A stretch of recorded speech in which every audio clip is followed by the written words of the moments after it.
નમસ્કાર, તમે જોઈ રહ્યા છો મંતવ્ય ન્યૂઝ અને મંતવ્ય ન્યૂઝનો વિશેષ કાર્યક્રમ એટલે કે મારો અવાજ સાથે હું આપની સાથે મહેન્દ્ર। યુદ્ધની ગરમી હવે ગુજરાતના રસોડા સુધી પહોંચી છે અને તેની સાથે જ શરૂ થયો છે આક્ષેપ પ્રતિ આક્ષેપની રાજકીય ગરમાઓ। રાજ્યમાં ગેસ સિલિન્ડર માટે લાગી રહી છે લાંબી કતારો વચ્ચે હવે ભાજપના ધારાસભ્ય મહેશ કસવાલાએ મોટું નિવેદન આપ્યું છે। મહેશ કસવાલાએ દાવો કર્યો છે કે રાજ્ય અને દેશમાં રાંધણ ગેસનો જથ્થો પર્યાપ્ત છે અને કોંગ્રેસ ખોટો પ્રચાર કરી રહ્યો છે અને લોકોમાં ભ્રમ ફેલાવી રહ્યો છે। તેમણે કોંગ્રેસ ઉપર પ્રહાર કરતા જણાવ્યું કે અછત નહીં પણ માત્ર અફવા છે, જ્યારે કોંગ્રેસ જનતાની હાલાકીને મુદ્દો બનાવી મેદાનમાં ઉતરી રહી છે। એક તરફ ભાજપનો ઓલ ઇઝ વેલનો દાવો છે, ત્યારે બીજી તરફ જનતાની પરેશાની। તેને જોઈએ મહેશ કસવાલાએ શું કહ્યું।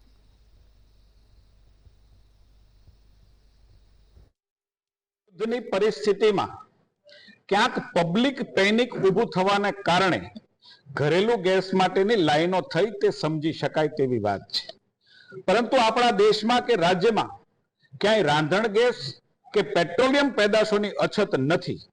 માનનીય કેન્દ્રીય મંત્રી શ્રી હરદીપસિંહ પુરીએ ગઈકાલે જ સંસદના ફ્લોર ઉપર અને રાજ્યના માનનીય મંત્રી શ્રી રમણજી સોલંકી આજે ગુજરાતની વિધાનસભામાં પણ આ માટેની વાત કહી છે। આપ સૌ જાણો છો કે ગઈકાલે જ ભારતનું જહાજ હોર્મુઝની ખાડીમાંથી મુંબઈ પહોંચ્યું છે।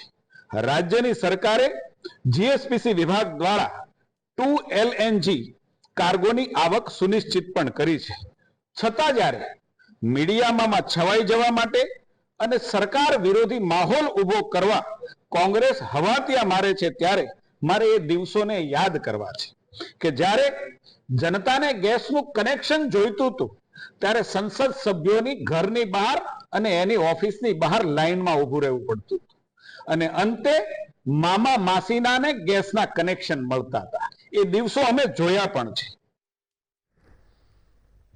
ત્યારે ભાજપ કોંગ્રેસના આ આક્ષેપો વચ્ચે ગેસ સંકટ ખરેખર અફવા છે કે પછી વાસ્તવિકતા? આજે આ જ મુદ્દે જનતાના મંતવ્યો જાણવા છે અને શરૂઆત કરવી છે રાજકોટથી। ત્યારે આવો જાણીએ રાજકોટની જનતાના મંતવ્યો શું છે। રાંધણ ગેસને લઈને ભારતભરમાં હાલ અત્યારે એક ચિંતાનો વિષય બનેલો છે। ખરા અર્થમાં જે રીતના યુદ્ધ ચાલી રહ્યું છે ત્યારે આ યુદ્ધ દરમિયાન જે રાંધણ ગેસના જે ભાવ છે તે વધી શકે છે, આ પ્રકારની જે ચિંતા છે તે લોકોને સતાવી રહી છે અને કેટલાક લોકો એવું પણ કહી રહ્યા છે કે તેની અછત પણ સર્જાશે। ચોક્કસથી એક ચિંતાનો વિષય પણ છે। ક્યાંક ને ક્યાંક સમગ્ર મામલે અનેક નિવેદનો આવી રહ્યા છે ભાજપના આગેવાનો તરફથી, ત્યારે મહેશ કસવાલા તરફથી પણ આ જ પ્રકારનું એક જે નિવેદન છે તે આવ્યું છે કે પેનિક થવાની જરૂર નથી।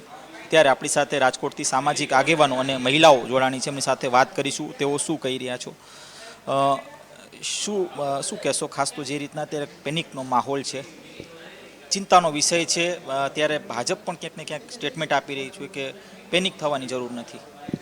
બિલકુલ, આપણે સૌ જેમ જાણીએ છીએ તેમ પશ્ચિમ મધ્ય એશિયામાં અત્યારે યુદ્ધની પરિસ્થિતિને ધ્યાનમાં રાખીને અત્યારે પૂરા ભારતભરમાં એક જ પ્રશ્ન છે કે પેટ્રોલિયમ પદાર્થો તથા જે પણ એલપીજી અને જેટલો રાંધણ ગેસ છે તેની અંદર ખપત ઊભી થશે, ભાવ વધશે અને એટલો બધો ભયનો માહોલ છે કે લોકોની લાંબી લાંબી લાઈનો લાગવા માંડી છે અને ખૂબ જ એક મીડિયાલક્ષી વાતાવરણ એક ઊભું કરી દેવામાં આવ્યું છે। તો ખરેખર મને એવું લાગે છે કે વડાપ્રધાનશ્રીએ આના માટે ખાસ એક તાત્કાલિક જ સમીક્ષા બેઠક બોલાવી અને સમીક્ષા બેઠક બોલાવીને તરત જ બધા તત્કાલીન પગલાં લીધા અને પગલાંમાં એવું ચોક્કસપણે તેઓએ જે રીતે ચકાસણી કરી કે અત્યારે હજુ સુધી કોઈ એવો ભયનો માહોલ જે છે એવું બિલકુલ નથી। આપણી પાસે પૂરો તેલનો જથ્થો, પેટ્રોલિયમ પદાર્થનો જથ્થો તેમજ રાંધણ ગેસ અને એલપીજી ગેસ માટે પૂરતો જથ્થો મળી રહે છે, માટે કોઈ ભયનો માહોલ ઊભો કરવાની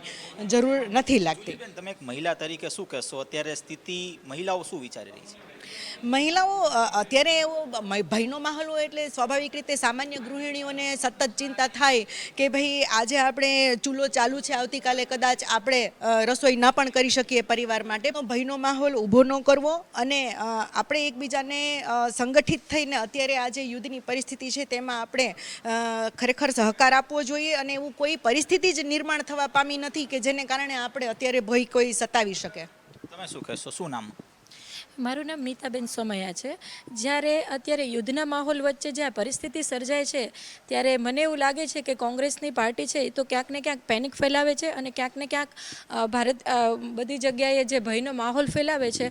તો કોઈપણ ગૃહિણીને કોઈપણ જગ્યાએ આ બાબતે ચિંતા કરવાની જરૂર નથી. જ્યાં સુધી ભારતીય જનતા પાર્ટી છે ત્યાં સુધી ભયનો માહોલ આવવા નહીં દે. અને ભારતીય જનતા પાર્ટીએ જ્યારે સુકાન સંભાળેલું છે ત્યારે આમ જનતાને કોઈપણ પ્રકારે ચિંતા કરવાની જરૂર નથી. કોઈપણ પ્રકારના રાંધણ ગેસની ક્યાંય અછત જોવા પામી નથી અને દરેક જગ્યાએ પૂરતો જથ્થો છે. એવી જ રીતે બાટલાને લઈને પણ કોઈપણ જાતનું પેનિક ઊભું કરવામાં આવેલું છે. એ પેનિકને આપણે લેવાની જરૂરિયાત નથી. એટલે ગૃહિણીઓ આરામથી ચિંતા કર્યા વગર આ પ્રશ્નોનું સોલ્યુશન છે આપણા કરતાં આપણા જે વડાપ્રધાન નરેન્દ્ર મોદીજી સાહેબ છે એમને વધારે છે. એટલે આમ જનતાને કોઈપણ જાતનું પેનિક કે ભયનો માહોલ ઊભો કરવાની જરૂરિયાત નથી. તમે શું કહેશો, કેટલો ચિંતાનો વિષય જ્યારે એક બાજુ જ્યાં અત્યારે સ્થિતિ યુદ્ધની સર્જાણી છે અને એમાં પણ રાંધણ ગેસમાં અછતની વાતો અત્યારે સંભળાઈ રહી છે? મારું કહેવું એવું છે, જ્યાં સુધી આપણા વડાપ્રધાન છે મોદી સાહેબ ત્યાં સુધી કાંઈ ચિંતાજનક કરવાની જરૂર નથી. તમે શું કહેશો બેન, ચિંતા કેટલી અત્યારે સતાવી રહી છે? એક મહિલા તરીકે, ગૃહિણી તરીકે એક ભયનો માહોલ સર્જાણો છે ખરા? ગૃહિણીમાં ભયનો માહોલ તો હોય છે, પણ જ્યાં સુધી નરેન્દ્ર મોદી સાહેબ છે ને ત્યાં સુધી આપણે કોઈ પણ સ્થિતિમાં ટેન્શન લેવાની કે કાંઈ જરૂર નથી. કોંગ્રેસ ક્યાંક ને ક્યાંક ગઈકાલે ખૂબ જ ઉગ્ર વિરોધ કર્યો. શું કહેશો આ વિરોધને લઈને તમે? આપ શું કહેશો? ખાસ તો કોંગ્રેસ દ્વારા એક ઉગ્ર વિરોધ છે તે ગઈકાલે કરવામાં આવ્યો. લાગે તમને ક્યાંક ને ક્યાંક આ વિરોધ ખરા અર્થમાં અત્યારે ગેસની અછત સર્જાશે ભવિષ્યમાં યુદ્ધના કારણે? હું તમને ગઈકાલનો જ એક દાખલો આપું. મોડી રાત્રે ખમૂસની ખાડીમાંથી એક કુનેહપૂર્વક કુશળતાપૂર્વક ભારતનો તેલ માટેના જહાજ છે તે આવી પહોંચ્યા છે. એટલે વિરોધીઓ કોઈ પણ હોય તો અત્યારે વિરોધીઓને પણ આવા સંકટ સમયે દેશને સહકાર આપવાની જરૂર હોય. એ કોઈ પણ સરકાર હોય તો વિરોધીઓએ આવા સમયે ખાસ કરીને સાથે ચાલીને સહકાર આપવો જોઈએ. તેની બદલે પેનિકનો માહોલ કરવો, મીડિયામાં છવાઈ જવા માટે અથવા ભયનો માહોલ ઊભો કરવા માટે અથવા સત્તા માટે એનો દુરુપયોગ ના કરવો જોઈએ. કેમ કે પ્રજામાં જે પણ ભયનો માહોલ ક્યાંક ને ક્યાંક ફેલાતો હોય છે, તો આ ભયનો માહોલ ઊભો કરીને કોઈ રાજકીય રોટલા શેકવા માટે જે કંઈ પણ પરિસ્થિતિ નિર્માણ કરે છે તેની હું તદ્દન વિરોધી છું. શું કહેશો, આ જે વિષય સામે આવ્યો છે અછતનો, તમને લાગે છે કે ભવિષ્યમાં અછત આવશે ખરા? અત્યારે જે પ્રમાણે માહોલ છે એ પ્રમાણે એવું લાગતું નથી ક્યાંય કે જે રીતે ભારતીય જનતા પાર્ટીએ ઘણા બધા પ્રકારોના ઘણા પ્રશ્નોનું સોલ્યુશન્સ કરેલું છે. જ્યારે પાણીનો પ્રશ્ન એક ગંભીર પ્રશ્ન છે, એનું પણ જો સોલ્યુશન્સ ભારત સરકાર પાસે છે, ભારતીય જનતા પાર્ટી પાસે છે, તો મને એવું લાગતું નથી કે આ પ્રશ્ન છે એ ભારતીય જનતા પાર્ટીનું સોલ્યુશન્સ ન કરી શકે. અને જ્યારે ગૃહિણીઓ અગેન એન્ડ અગેન આ વસ્તુ માટે થઈને સતત ચિંતિત છે, ત્યારે એ વસ્તુ હું ગૃહિણીને ખાસ કહેવા માટે થઈને છું અને નમ્ર વિનંતી એ લોકોને કરું છું કે રાંધણ ગેસની કે બાટલાની કે એલપીજી ગેસની ક્યારેય ક્યાંય અછત નથી. તો પછી આ વસ્તુ અને આ મુદ્દે આ બાબતે ચર્ચા કરી અને ભયનો માહોલ કે પેનિક કરવાની જરૂરત નથી. સ્પષ્ટપણે આ તો આપણી સાથે સામાજિક આગેવાનો અને મહિલાઓ કે જેઓ જણાવી રહ્યા છે કે જે રીતના સ્થિતિ અત્યારે સર્જાણી છે, એટલે કે યુદ્ધની સ્થિતિ, તેના જ વચ્ચે ક્યાંક ને ક્યાંક કોંગ્રેસ છે તે લોકોને ગેરમાર્ગે દોરી રહી છે. આ પ્રકારની પ્રતિક્રિયા હાલ મળી રહી છે. ત્યારે બીજી બાજુ પક્ષના કેટલાક ધારાસભ્યો સામે આવીને રાંધણ ગેસના જે અછતને લઈને પણ નિવેદન આપી રહ્યા છે કે જે કહી શકાય કે આ જે નિવેદનને લઈને હાલ અત્યારે સમગ્ર રાજ્યમાં ચર્ચાનો વિષય બન્યો છે. કેવલ પ્રસાદ, લલિત વ્યાસ, ધ્રુવ કુંડેલ, રાજકોટ. ત્યારે આ જ મુદ્દે સુરતની જનતાના મંતવ્ય શું છે, આવો જોઈએ. ભાજપના ધારાસભ્યને કેવું છે કે જે હાલ પરિસ્થિતિ છે એમાં ગેસની અછત નથી. ખાસ કરીને કોંગ્રેસ દ્વારા આ ભ્રમ ફેલાવવામાં આવી રહ્યું છે. એ લઈને આપણે જો કે રણજીત એમની જોડે જ વાત કરશું. શું નામ છે આપણું, શું કહેશો? છે ભાજપાના ધારાસભ્ય એમ કહી રહ્યા છે કે હાલ ગેસની અછત નથી ને કોંગ્રેસ દ્વારા ખાલી અફવા ફેલાવવામાં આવી રહ્યું છે. જી, મારું નામ છાયા ઠાકુર છે અને ભાજપના ધારાસભ્ય મહેશભાઈ કસવાલાએ જે આજે પીસી કરીને સંબોધન કર્યું છે જનતાને પણ અને અન્ય પોલિટિકલ પાર્ટીઝને પણ, તો મેં સાંભળ્યા એમનું કહેવાનું એમ થાય છે કે દેશમાં કે રાજ્યમાં ગેસની જે ઘરેલું ગેસ હોય કે ભાઈ કમર્શિયલ હોય એની કોઈ પણ અછત નથી, કોઈ આપત્તિ નથી, કોઈ બીજી કોઈ તકલીફ નથી. અને જે કંઈ પણ માહોલ અરાજકતા જે ફેલાઈ છે એ ફેલાવવા પાછળ કોંગ્રેસે લોકોને ગેરમાર્ગે દોર્યા છે. કે એમનું કહેવાનું એવું થાય છે સ્પષ્ટપણે કે કોંગ્રેસ અફવા ફેલાવી રહી છે અને કોંગ્રેસની અફવાના આધારે આજે હું કહીશ કે જે ગેસની એજન્સીઓ ઉપર જે લાઈનો લાગી છે એ શું કોંગ્રેસના કહેવા ઉપર લાગી છે?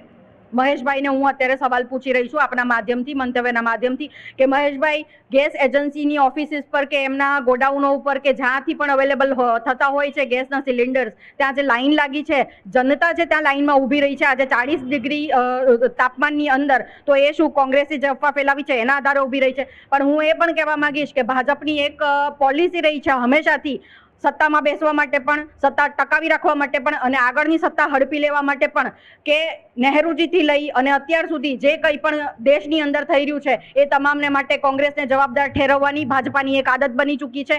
એમના એક પણ ભાષણ, એક પણ એમનું વક્તવ્ય, એક પણ એમના સ્ટેટમેન્ટ્સ કોંગ્રેસના નામ વગર આગળ વધતા નથી. અને આજે મહેશભાઈએ પણ એ જ કર્યું છે. એમણે વાત કરી છે પૂર્વમાં, આની પહેલા ભૂતકાળમાં, કે જ્યારે ગેસની લાઈનના કનેક્શનની બાબત હતી ત્યારે એમણે કીધું કે ભાઈ કનેક્શન બાબતે લાઈનો લાગેલી હતી અને અમે જોયા છે કે માસીના અને મામાના, અને જે એમણે સગપણની વાત કરી છે કે ભાઈ માસી મામાઓને એમણે કોંગ્રેસે કનેક્શન્સ આપી દીધા છે. તો શું આજે રાજ્યની અંદર કે અન્ય જગ્યાઓ ઉપર જેટલા પણ ગેસની લાઈનના કનેક્શન્સ છે એ ફક્ત અને ફક્ત કોંગ્રેસના સગાઓને મળ્યા છે કે મામા માસીની જે વાત કરી છે એ લોકોને મળ્યા છે? શું આજે આમ જનતાના ઘરે ગેસની લાઈન નથી, ગેસના કનેક્શન્સ નથી? અને વાત કરી એમણે ઉજ્જવલા યોજનાની, કે એમણે કીધું કે 12 કરોડ કનેક્શન્સ આજે જ્યારથી એમના વડાપ્રધાન જે પ્રધાનમંત્રી બન્યા છે ભાજપાના, ત્યારથી 12 કરોડ કનેક્શન્સ આપવામાં આવ્યા છે ગેસના. અને રાજ્યની અંદર 38 લાખ કનેક્શન્સ ઉજ્જવલા યોજનાના આપવામાં આવ્યા છે. હા, એ આપવામાં આવ્યું છે. સરકારનું કામ હોય છે જનતા માટે કામ કરવાનું, સરકારનું કામ હોય છે જનતાની સવલતો કામ કરવાનું, સરકારનું કામ હોય છે જનતાને પડતી તકલીફોનું નિવારણ લાવવાનું અને વિકાસ કરવાનું. તો એમણે જે આ કાર્યો કર્યા છે એમની સત્તા આવી ત્યાર પછી, કે એ જ્યારે પ્રધાનમંત્રી બન્યા ત્યાર પછી એમણે જનતા માટે જે કામ કર્યા હોય, કે જનતા માટે જે કંઈ પણ કરી રહ્યા હોય, આજે મહેશભાઈ એક ધારાસભ્ય તરીકે આજે ગણાવી રહ્યા હતા કે આટલા કનેક્શન્સ આપવામાં આવ્યા છે. એ કનેક્શન્સ એકવાર આપી દીધા પછી જ્યારે રિફિલ માટે મહિલાઓને કે ઘરનું બજેટ જેટલું પણ ખોરવાયું છે એના માટે કોણ જવાબદાર રહેશે? 450-550 રૂપિયાના ગેસ સિલિન્ડર્સ રિફિલ થતા હતા, આજે 1200-1500 રૂપિયામાં પણ હું કહીશ કે અમે લોકોએ જોયું છે કે કાળા બજારમાં મળે છે. આજે ઈરાન અને અમેરિકા ઇઝરાયલની જે યુદ્ધની પરિસ્થિતિ ઊભી થઈ છે અને જે રીતે આપણે અન્ય દેશો ઉપર ઓઇલ માટે કે ગેસ માટે આધારિત છીએ, કે ત્યાંથી આપણે જે કંઈ પણ ખરીદતા હોઈએ છીએ અને એનું સપ્લાય છે જે અટકી ગયું હોય કે એની અછત ઊભી થઈ, સરકારે જે પરિસ્થિતિ ઊભી થઈ છે એ સરકાર સ્વીકારી નથી રહી. આંખ આડા કાન કરવામાં આવી રહ્યા છે. અને જ્યારે જનતા આ બધાની વચ્ચે પીસાઈ રહી છે, આ તમામ જે રાજકીય ષડયંત્ર છે એની વચ્ચે જે પીસાઈ રહ્યા છે, અને એવું પણ કહેવાય રહ્યું છે કે કોઈક 100 ફાઇલના લીધે જે વડાપ્રધાન છે દેશના, તો એક નારો પણ ઉચ્ચારવામાં આવી રહ્યો છે કે નરેન્દ્ર સરેન્ડર. ઠીક છે, તો અગર એ તમારે ઢાંક પીછાણા તમારા કરવા હોય અને જનતાને તમારે મુસીબતમાં મૂકવી હોય, પછી જ્યારે જનતા હેરાન પરેશાન થઈ રહી છે, ધક્કા ખાઈ રહી છે, લાઈનમાં ઊભી રહી છે, ત્યારે એ ટોપલા તમારે કોંગ્રેસના માથે મૂકવા છે. અને આ તમારી આજની પોલિસી નથી, તમે હંમેશાથી આ જ કર્યું છે. અને તમારી પાસે બોલવા માટે, કહેવા માટે, જનતાની સામે સ્પષ્ટીકરણ માટે જ્યારે તમારી પાસે કંઈ નથી હોતું ત્યારે તમારે કોંગ્રેસનું નામ લઈને આગળ વધવાનું થાય છે. અને આજે એમના ધારાસભ્યએ પણ આ જ કર્યું છે. જી, બીજા બેન છે એમની જોડે વાત કરશું. શું નામ છે તમારું? શું નહીં? ખાસ જે ભાજપાના ધારાસભ્ય કીધું છે કે જે ગેસ છે પૂરતા છે આપણી જોડે, કોંગ્रेस अफवाह फैला रही है. मेरा नाम डॉक्टर संजू दीक्षित है. भाजपा की ये नीति और रीति रही है कि जब जब इलेक्शन आता है, पंजाब में और बंगाल में इलेक्शन है, आसाम में इलेक्शन है, तो एक रणनीति लेके आती है कि हम जनता को गुमराह करें. और जनता को गुमराह करने का अभी जो आ गया है ईरान का बहाना है लड़ाई का और इजराइल अमेरिका का. देश में हर गैस का पूरा भंडार भरा हुआ है, लेकिन ईरान के नाम पे, लड़ाई के नाम पे ये सरकार निकम्मी सरकार हो गई है और गैस का सिलेंडर का भाव बढ़ा के एजेंसियों को नोटिस दे दिए है सरकार के तरफ से कि तुम गैस का सिलेंडर नहीं पास करोगे. इसकी नीति से आज पूरे हिंदुस्तान की जनता रोड पे आ गई है और लाइन लग गई है गैस के बाटले के लिए. तो ये बीजेपी की नीति है बीजेपी सरकार चुनाव जीतने के लिए कुछ भी कर सकती है, भूखे मार सकती है लोगों को। आज बहुत सारे जगह पे गैस के सिलेंडर के लोग लकड़ी के चूल्हा, अगर अभी क्या है लकड़ी भी कटवाना चालू कर दिया है बीजेपी सरकार, तो लकड़ी भी नहीं मिल रही है कि लोग खाना बना के गांव में भी खा सके। तो बीजेपी सरकार की जो नीति है ना वो भ्रष्ट नीति है। ये लोग भ्रष्ट से चुनाव जीतने की रणनीति तैयार करते हैं और जनता पे हावी होते हैं। और यही देखिएगा 10 दिन के बाद सिलेंडर का भंडार खुल जाएगा और जनता को खुश करने के लिए कि हम ही ये सरकार हैं जो ये लाके किए हैं तुम्हारे लिए। तो ये जनता को गुमराह करने के लिए बीजेपी, नरेंद्र मोदी, अमित शाह की नीति है और पूरे हिंदुस्तान के जनता को ये गुमराह कर रहे हैं। બીજા બેન છે એમની જોડે વાત કરું. આપનું શું નામ છે ને ખાસ કરીને જો લકડાની વાત આવે છે તો હાલ જે પૂર્વ શાસક પક્ષ નેતા છે એમનું કંઈક સમૂહ લગ્ન છે, એમાં એ લોકો લકડાથી કરી રહ્યા છે, એમને પોતે ગેસ નથી મળ્યું, શું કહેશો એના પર? આજે તો એવું કેવું છે કે દેશના વડાપ્રધાન જ નિષ્ફળ થયા છે. જેટલી વાતો મોટી મોટી કરી છે, જેટલા વાયદાઓ કર્યા છે, આજે એક વાયદો પૂરો કર્યો હોય તો બતાવો. એક વાયદાના દોષના ટોપલા કોંગ્રેસ ઉપર ઠાલવવા માંગે છે. આ દોષના ટોપલા પોતાના વિકાસના કામો ગણાવીને પોતે મત લઈ શકે છે, પણ એ મત લેવાના બાને આજે જોઈએ તો મત ચોરી કરી, વોટ ચોરી કર્યા છે. જે SRIમાં જે બે ફોર્મ ભર્યા છે જેના નામ નથી આવ્યા, એ લોકોનું કામ નથી કરવું, પ્રજાનું કામ નથી. આજે બહેનોનું ઘરનું જે બજેટ છે એ વિખારાઈ ગયું છે, કેમ કે આજે બહેનોના નામે એને વોટ ઘણા લીધા છે કે બહેનો હું તમારા માટે ભાઈ કંઈ પણ ભાઈ મને લેટર લખશો ને તો હું આવીને ઊભો રહીશ. આજે એ ભાઈને બેનો લેટર લખી છે તો પણ એ ભાઈ આવીને ઊભા નથી રહેતા અને મનની વાત કરે છે. તો મનની વાત નહીં, આજે લોકોની વાત સાંભળવાનો મોકો મળ્યો છે. તો લોકોની વાત સાંભળવા માટે પોતા વડાપ્રધાને બહાર આવવું પડશે. જ્યારે એફસ્ટીન ફાઇલમાં નામ આવ્યું છે તો એફસ્ટીન ફાઇલમાં પણ એને ખુલાસો કરવો પડશે કે તમારે જે જેફરીન એફસ્ટીનનું નામથી ડાન્સ કરવા બહાર જે આપણા વડાપ્રધાન ગયા છે તો એનો પણ ખુલાસો કરો કે લોકો પણ જાણે કે તમે જે નાચ ગાન કરવા ગયા છો તો શું કામ ગયા છો. આજે બહેનોના વોટ લેવા હાટું જ તમે બહાર નીકળો છો. જી બીજા બેન છે એમની જોડે વાત કરું. આપનું શું નામ છે ને ખાસ કરીને જે ગેસની અછત નથી એમ કહેવામાં આવ્યું છે ભાજપની ધારાસભ્ય, શું કહેશો? મારું નામ આશિયા મિર્ઝા છે. ગેસની અછત ના હોય તો પછી એજન્સીઓની બહાર લાઈન શું કામ ઊભી છે? બધી બહેનોને તકલીફ પડે છે અને આજનો ભાવ જુઓ 1200-1500માં બ્લેકમાં મળે છે. એ કેવી રીતે ચાલે? આવું કંઈ ચાલે છે? દુનિયા ચલાવે છે લોકો, પણ આવી રીતના નહીં થાય. વડાપ્રધાનને જોઈએ કે મહિલાઓ માટે કંઈ કરે. આજની મધ્યમ વર્ગને લઈ લો, મહિનો પસાર કરવા મુશ્કેલ છે. કેવી રીતે કરવાનું તે આજને સમજ નથી પડતી આજના લોકોને. બીજા બેન છે એમની જોડે વાત કરું. આપનું શું નામ છે અને ખાસ કરીને જે ભાજપને ધારાસભ્ય એમને કહેવામાં આવ્યું છે, શું કહેશો? મારું નામ સાયરા શેખ છે. હમણાં તમે એક બેનને પ્રશ્ન કર્યું કે ભાઈ કોઈ મિનિસ્ટરને ત્યાં લાકડા સળગાવવામાં આવે છે, તો એ લાકડા બદલાવવાની વાત છે ભાઈ. કારણ કે આજે તમને ખબર હશે, તમે અહીંયા સિટીમાં રહો છો, ગુજરાત પૂરું આખું ગુજરાત ગેસના હિસાબે તકલીફમાં છે. ગરીબ માણસોના લારી ગલ્લા જે લારીઓ પર ખાવાનું બનાવે છે, લારીઓ પર એ લોકોનું ઘર સંસાર ચાલે છે, એ લારીઓ ગેસના કારણે બંધ થઈ ગઈ છે. એની જવાબદારી કોણ લેશે? શું મિનિસ્ટર લોકો છે, કોર્પોરેશન લેશે, કોણ લેશે એની જવાબદારી? અને આ જે થાય છે, જે સિલિન્ડરો જેમ તમે કહો છો કે સિલિન્ડરની પૂરી કે પૂરી સંગઠન અહીંયા છે બાટલાઓ, પણ એ લોકો ભ્રષ્ટાચાર કરવાના કારણે એ સિલિન્ડર બહાર કાઢતા નથી અને એના કારણે ભાવ એટલું બધું વધી ગયું છે કે આ લારી ગલ્લાવાળા 2,000 2,500 રૂપિયા આપવા છતાં એ લોકોને એ સિલિન્ડર નથી મળતા અને આના કારણે ગરીબ લોકો ભૂખે મરી રહ્યા છે. અને આના હિસાબે જો આ સરકાર હજુ બી આંખ ન ખોલે તો એમના માટે મુશ્કેલના દિવસો આવી શકે છે. એ તો સાચી વાત છે છાયાબેન. ખરેખર કેટલા લારી ગલ્લા, કેટલા રેસ્ટોરન્ટ બંધ થઈ ગયા છે ગેસને કારણે. ભાજપાના ધારાસભ્ય કહે છે કે ગેસ પૂરતા છે, તો ક્યાં છે? જી, આપણે છેલ્લા 4-5 દિવસથી સોશિયલ મીડિયા, આજે તો લોકો ઘણા સામાન્યથી સામાન્ય માણસ એક્ટિવ હોય છે અને આપણે જોઈ રહ્યા છે કે જે સુરત તો એના ખાવાના માટે અને જમણ માટે ખૂબ જ વિશ્વમાં પ્રચલિત છે. એટલે અહીંયા એક નાનો જે એક ધંધો હોય છે ખાણીપીણીનો, એનાથી લઈને મોટા રેસ્ટોરન્ટના જે માલિકો છે ત્યાં સુધીના વિડીયોઝ મેં પણ જોયા છે, આપે પણ જોયા હશે અને તમામ જનતા પણ જોઈ રહી છે કે એ લોકોને કેટલી દુવિધા પડી રહી છે એમની પાસે. આજે મેં હમણાં જ બપોરે થોડી વાર પહેલાં એક વિડીયો જોયો છે એક રેસ્ટોરન્ટનો, તો એમણે કીધું આજે અમારો ધંધાનો છેલ્લો દિવસ છે, કારણ કે જેટલો સ્ટોક અને જેટલી સિલિન્ડરની અંદર અમારી પાસે ગેસ છે ત્યાં સુધી આ અમારો ધંધો ચાલશે અને પછી અમારે બંધ કરવાનું છે. અને ક્યાં સુધી બંધ રહેશે, કેટલા દિવસ આની અંદર લાગશે, ક્યારે સોલ્વ થશે એની અમને કંઈ ખબર નથી. સ્ટાફને અમારે શું કરવું, ગામ મોકલાવી દેવા, એમનો પગાર ચાલુ રહેશે. જ્યારે અમારી પાસે અમારી આવક નથી થઈ રહી તો અમે એ લોકોને કેવી રીતે પોષીએ?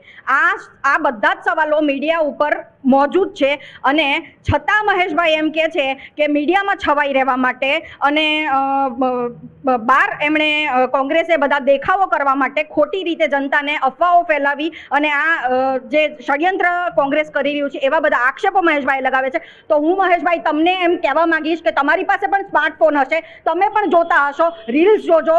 દરેકે દરેક જિલ્લાઓમાં, શહેરોમાં, દરેક જગ્યાના નાના નાના વેપારીઓ, નાના નાના જે ખાદ્ય પદાર્થોના જે ધંધાદારીઓ છે, જેમની હોટલો, રેસ્ટોરન્ટ છે કે નાની લારી ગલ્લાઓવાળા, એમણે પણ મીડિયા સમક્ષ કબૂલ્યું છે કે એમની પાસે જેટલો પૂરતો સ્ટોક છે એનાથી એ લોકોનો ધંધો આજ પૂરતો કે કાલ પૂરતો કે 2 દિવસ પૂરતો ચલાવનાર છે. તો શું આ તમામ વિડીયોઝ પણ કોંગ્રેસ દ્વારા બનાવવામાં આવ્યા છે કે કોંગ્રેસ એમની પાસે જઈને સવાલ પૂછી રહી છે કે ભાઈ તમે આ બોલો અને અમે વિડીયો બનાવીએ એમ? તો આવી રીતે આંખ આડા કાન કરીને અગર સરકાર જનતાને ગેરમાર્ગે દોરી રહી છે, હું કહીશ કે કોંગ્રેસે અફવા નથી ફેલાવી, ભાજપા જનતાને ગેરમાર્ગે દોરી રહી છે. ભાજપાએ હંમેશાથી, જ્યાંથી ભાજપા સત્તા પક્ષમાં વડાપ્રધાન બન્યા છે ત્યારથી કોઈ ને કોઈ રીતે દેશનો નાગરિક લાઈનમાં જ હોય છે. પછી એ નોટબંધીની લાઈન હોય, પછી કોરોના વખતની ઓક્સિજનની લાઈન હોય, દવાની લાઈન હોય, હોસ્પિટલની લાઈન હોય. આજે કંઈ નથી તો છેલ્લે આ ગેસના સિલિન્ડર્સ કે ભાઈ મોંઘવારી પણ ચરમસીમાએ એમણે પહોંચાડી દીધી છે. અને ફક્ત એટલું જ નથી કે ગેસના સિલિન્ડરની અછત છે, થોડાક દિવસ પહેલા જ એની અંદર 50 થી 60 રૂપિયાનો વધારો પણ કરી દેવામાં આવેલો, તો જેની પણ માર